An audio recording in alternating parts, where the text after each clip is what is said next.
When we work with students, everything is done through video conference. So we're able to schedule weekly or bi-weekly half-hour or hour-long calls where we check up on the students' progress and make sure they stay on track. So essentially, once we start working with the student, we develop a 12-month roadmap for the student. This roadmap includes their passion project, it includes their standardized testing timeline, it includes their coursework, it includes pretty much everything they need to do in order to help them stand out through the college application process during their senior year. Knowing that Command Education has infused emotional intelligence into its process, how do you see these skills being helpful for students? One of the things that students really learn is becoming more self-confident throughout the process and really working together as a team.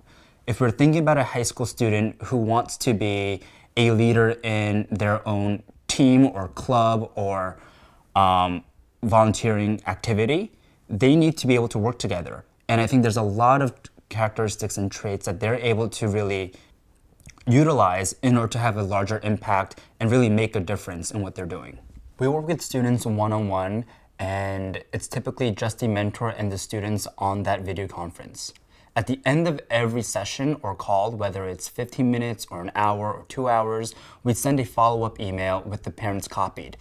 This follow-up email is split up into 3 different parts. The first part explains what just went on during that meeting. The second part is essentially the student's homework or what they need to do in preparation for the next call.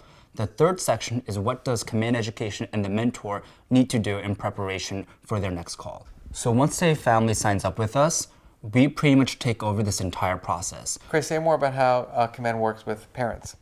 Typically, when we're working with the student, we have set schedules every week. So maybe it's Wednesday or Thursday at 7 p.m. or 9 p.m. When we work with the student on a weekly basis, we're able to make sure that they stay on track, not only with the assignments or passion projects or volunteering that they might be doing through us, but also making sure that they're on top of their standardized tests and school coursework. When we're working with students and the parents give us the opportunity to really take full control of this process, we've seen 94% of our students year after year get into at least one of their top 3 school choices.